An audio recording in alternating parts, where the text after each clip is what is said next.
तो कहानी की शुरुआत में हम अर्नव नाम के एक लड़के को देखते हैं। वो अपने पेरेंट्स के साथ अपने फियांसे के घर से जब वापस आ रहा था, तभी जंगल के रास्ते में अचानक से उसकी कार के सामने एक बूढ़ी औरत आ गई। अर्नव उसे देख नहीं पाया और उस औरत का एक्सीडेंट होकर वो मारी गई। ये सरासर अर्नव की गलती थी, लेकिन अपने बेटे के जेल जाने के डर से अर्नव के पेरेंट्स पुलिस से ये झूठ बोल देते हैं कि एक्सीडेंट में अर्नव की गलती नहीं थी। वो औरत जानबूझकर अर्नव की कार के सामने आई थी सुसाइड करने के लिए, अपनी जान लेने के लिए। पुलिस ऑफिसर जब उसके गांव में आके पूछताछ करते हैं तो पता चलता है कि वो बुढ़ी औरत गांव से दूर जंगलों में एक छोटी सी झोंपड़ी में रहा करती थी। गांव के सभी लोग उससे डरा करते थे, क्योंकि हर महीने वो गांव के कुत्तों को उठाकर ले जाया करती थी। न जाने वो उनके साथ क्या करती थी। पुलिस छानबीन करते हुए जंगल में उस औरत की झोंपड़ी तक पहुंच जाती है, जहां उन्हें डरी सहमी एक लड़की दिखाई देती है। इस लड़की का नाम है रुखसाना, और वो जो औरत अभी मरी थी, रुखसाना उसी की बेटी थी। पुलिस रुखसाना को बताती है कि तुम्हारी मॉम की डेथ हो गई है और तुम्हें हमारे साथ शहर चलना होगा। अजीब बात ये थी कि इस टाइम हम रुखसाना के मुंह पे कोई परेशानी, कोई दुख नहीं देख रहे थे, ऐसे जैसे उसे अपनी मॉम की मौत से कोई फर्क ही ना पड़ा हो। वो अर्नव और पुलिस के साथ शहर आ जाती है। सीन कट होकर हमें मुर्दा घर में एक आदमी को दिखाया जाता है। वो जब पोस्टमार्टम के बाद इस बुरी औरत को दफन कर रहा था, तो तब उसे उस औरत के हाथ पे एक अजीबो गरीब निशान नजर आता है। जिस निशान को देखते ही वो डर गया। उसने फौरन बांग्लादेश में एक आदमी को कॉल मिलाई, जिसका नाम था प्रोफेसर कासिम अली। यह आदमी कासिम अली को बताता है कि उसने एक मरी हुई औरत के हाथ पे औलाद चक्र का निशान देखा है। ये बात सुनते ही कहानी एकदम से फ्लैशबैक में चली जाती है और हमें कासिम अली के पुराने दिन दिखाए जाते हैं, जब कासिम अली क़यामत आंदोलन नामी एक मुहिम का हिस्सा थे। इस मुहिम के दौरान कासिम अली हर उस औरत को मार दिया करते थे जिसके हाथ पे औलाद शुक्र का निशान होता था। ऐसे ही एक दिन जब कासिम अली एक औरत को मारने लगते हैं, तो वो औरत कासिम अली की आंख में अगरबत्ती घुसाकर वहाँ से भाग जाती है। उस वक्त वो औरत प्रेग्नेंट थी। इस सारी कहानी को बताने का मकसद ये है कि वो औरत जिसे अभी मारा गया, वो कोई और नहीं बल्कि वही औरत थी जो कासिम अली की आंख पर हमला करके भाग गई थी, जिसका पता अब कई सालों बाद कासिम अली को चला था। यहाँ प्रेजेंट टाइम में हम देखते हैं कि जब रुखसाना पुलिस से बात कर रही थी तो वो काफी डिस्टर्ब थी। उसने पुलिस से कहा कि उसे अगरबत्ती से डर लगता है। इन सारी चीजों के दौरान हम देखते हैं कि वो आदमी जिसने कासिम अली को उसके मॉम के मरने की खबर दी है, वो भी चुपके से उसके ऊपर नजर रखे हुए था। सारी लीगल फॉर्मेलिटीज कंप्लीट होने के बाद अर्नव रुखसाना को उसके जंगल वाले घर में छोड़ने के लिए चला जाता है, जहाँ रुखसाना को रुखसाना की मरी हुई माँ के एलियंस आते हैं, जो रुखसाना को अपने पास बुला रही थी। यही अब इसी झोंपड़ी में रुखसाना को किसी के जोर जोर से सांस लेने की आवाजें आने लगती हैं, जिससे डर कर रुखसाना वहाँ से भाग जाती है। अगले दिन दिखाया जाता है कि कासिम अली अपने कुछ लोगों के साथ रुखसाना को उसकी झोंपड़ी में पकड़ने के लिए आए थे, लेकिन रुखसाना तो उनके आने से पहले ही भाग चुकी थी। यहाँ कासिम अली को रुखसाना का एक बाल मिलता है, जिसे वो अपने पास संभाल कर रख लेते हैं। हम देखते हैं कि रुखसाना भाग भाग कर अर्नव के घर आ चुकी थी। वो बहुत ज्यादा डरी हुई थी।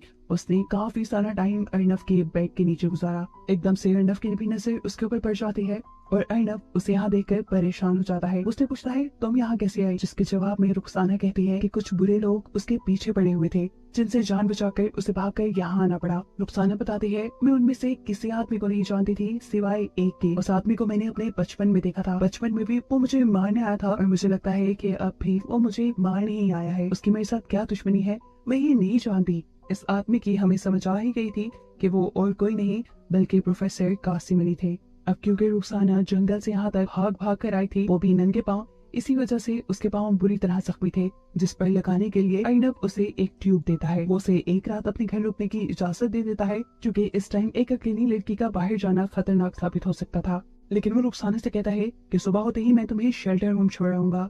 सुबह होते ही वो रुखसाना को लेकर शेल्टर होम की तरफ निकल जाता है, लेकिन शेल्टर होम की हालत बहुत बुरी थी। उसमें किसी इंसान का रहना नामुमकिन था। इसीलिए अर्नव फैसला करता है कि वो रुखसाना को कुछ और दिन अपने ही घर रखेगा। जितने दिन रुखसाना अर्नव के घर पे थी, हम नोटिस करते हैं कि रुखसाना आम इंसानों से कई मुख्तलिफ है। उसे शहर के तौर तरीके नहीं आते। वो डस्टबिन से खाना निकाल कर खाती है, अजीबो गरीब तरीके से चलती है। लेकिन एक अच्छी बात ये भी थी कि रुखसाना बहुत अच्छी पेंटिंग करती थी। उसके पास हर टाइम एक नेल कटर होता था, जिससे हर रोज वो अपने नेल काटा करती थी, क्योंकि रोज उसके नेल आम इंसानों से कहीं ज्यादा बढ़ जाया करते थे। अर्नव इस चीज से परेशान एक दिन उसका नेल कटर छुपा लेता है और अपने नेल काटने के लिए रुखसाना छुरी का इस्तेमाल करती है, जिसकी वजह से उसके पाँव बुरी तरह जख्मी हो जाते हैं। इसके अलावा अब अर्नव के घर में कुछ अजीबो गरीब चीजें भी होने लगी थी। जैसे ही अर्नव ऑफिस के लिए निकलता था, अर्नव के घर से कुछ अजीबोगरीब आवाजें सुनाई देती थी, जिन आवाजों के बाद रुखसाना का भी चेहरा बदल जाया करता था। उसका चेहरा डरावना हो जाता था। ऐसे ही एक रात में रुखसाना को बहुत जोर से पेट में दर्द होता है।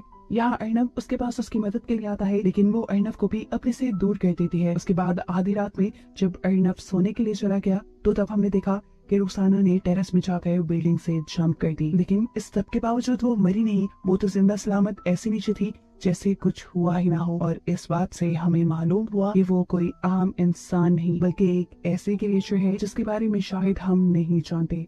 वो यहाँ नीचे जाकर सोसाइटी के एक डॉग के ऊपर हमला कर देती है और बुरे तरीके से किसी वैम्पायर की तरह उसका खून चूसते हुए उसे मार देती है। सीन कट होकर हमें कासिम अली को दिखाया जाता है, जो एक बंधी हुई औरत के पास आई है। कासिम अली ने उसे काफी साल से अपनी कैद में रखा हुआ था। कासिम अली के सामने आते ही इस औरत का चेहरा बिगड़ जाता है, इतना खराब हो जाता है कि देखने के काबिल नहीं रहता, ऐसे जैसे वो कोई भूत हो। कासिम अली इस औरत को एक लड़की का बाल देते हैं और कहते हैं सूंघ के बताओ कि ये अब कहाँ है। ये रुखसाना का बाल था, जिससे सूंघ कर वो औरत प्रोफेसर से कहते हैं ये तुम्हारे हाथ नहीं लगेगी, उस पे बाहर आई है, अगर तुम फिर भी अपनी कोशिश करना चाहो तो कर लो। ये औरत उसे अर्नब का पता दे देती है, जिसके घर पे आजकल रुखसाना थी। अगले ही दिन प्रोफेसर अपने एक असिस्टेंट के साथ अर्नब की सोसाइटी में पहुंच जाते हैं। वो अर्नब को रोक कर बताते हैं कि तुम्हारे घर पे जो लड़की है वो इंसान नहीं है, वो एक इफरत की यानी एक डेविल की बेटी है। सिर्फ यही नहीं, प्रोफेसर अर्नब को ये भी बताते हैं कि वो लड़की तुम्हारे साथ जरूर इंटीमेट होकर बच्चे पैदा करने की कोशिश करेगी ताकि वो अपनी नस्ल को आगे बढ़ा पाए, लेकिन तुम्हें एहतियात करनी होगी। अर्नब, जिसे इन बातों पे बिल्कुल यकीन नहीं था, वो प्रोफेसर को सिक्योरिटी से कहकर बाहर निकलवा देता है, लेकिन फिर भी ये लोग अर्नब का पीछा नहीं छोड़ते। वो मुर्दा कहने वाला आदमी अर्नब का कॉन्टिन्यूस पीछा करने लग जाता है, जिस बात का अर्नब को भी अंदाजा था। इसीलिए उन दोनों के दरमियान में लड़ाई हो जाती है और इस लड़ाई के नतीजे में अर्नब का सर फट जाता है। वो जब घर आया तो रुखसाना उसे देखकर परेशान हो गई। अर्नब ने सारी सच्चाई रुखसाना को बताई कि किस तरह एक प्रोफेसर उसे मिला था और उसने उसे ऐसी बातें कही हैं। अर्नब रुखसाना को ये भी बता देता है कि उसका सर मुर्दा घर वाले आदमी ने फाड़ा है। इस सब के बाद अर्नब तो सोने चला जाता है, लेकिन रुखसाना नहीं सोती। हम रुखसाना को उसके एक अजीब और असली भयानक रूप में देखते हैं। वो अब किसी जानवर की तरह बिहेव कर रही थी और किसी जानवर की तरह ही छलांगे लगाते हुए वो मुर्दा घर में जाकर बेदर्दी से उस मुर्दा घर वाले आदमी को मार देती है और फिर दोबारा उछलते कूदते हुए अर्नब के उठने से पहले घर वापस लौट आती है। अर्नब जब उठता है तो देखता है कि रुखसाना बहुत ही प्यार से उसके पास बैठी हुई थी, लेकिन इसी टाइम हम देखते हैं कि यहाँ पर अर्नब की फियांसी आ जाती है, जो इन दोनों को एक साथ देखकर गुस्सा होकर वहाँ से चली जाती है और इस सब की वजह से अर्नब बहुत ज्यादा टेंशन में आ जाता है। वो रुखसाना को घर से निकल जाने का ऑर्डर दे देता है और उससे में रुखसाना उसी को गला पकड़कर हवा में उठा देती है। रुखसाना जानती थी कि उसने गलत कह दिया, इसीलिए वो बार बार अर्नब से उसकी इस हरकत के लिए माफी मांगती है, लेकिन अर्नब भी अब डर चुका था। रुखसाना का ये बिहेवियर देखकर उसे प्रोफेसर कासिम अली की बात याद आने लगी थी। वो घर से बाहर निकलकर जब प्रोफेसर कासिम अली के ऊपर रिसर्च करता है तो उसे जो बातें मालूम होती हैं उससे उसके होश उड़ जाते हैं। उसे मालूम होता है कि आज से कई साल पहले बांग्लादेश के अंदर लोग लड़कियों को किडनैप करके उनके ऊपर काला जादू किया करते थे। इस जादू के दौरान एक गाइड लड़कियों को डेविल के हवाले कर देता था। वो इन लड़कियों के साथ इंटीमेट होता था ताकि उसके इंसानों जैसे बच्चे इस दुनिया में आ सके। जो लड़कियां इफरत के साथ इंटीमेट हो जाती थी उनके हाथ पे औलाद चक्र का निशान बना दिया जाता था, जैसा रुखसाना की मोम के हाथ पे था। ये कल्ट और उनके ये काम इतने ज्यादा बढ़ गए कि हर तरफ हंगामे होने लगे और इसको खत्म करने के लिए प्रोफेसर कासिम अली ने एक मुहिम शुरू की।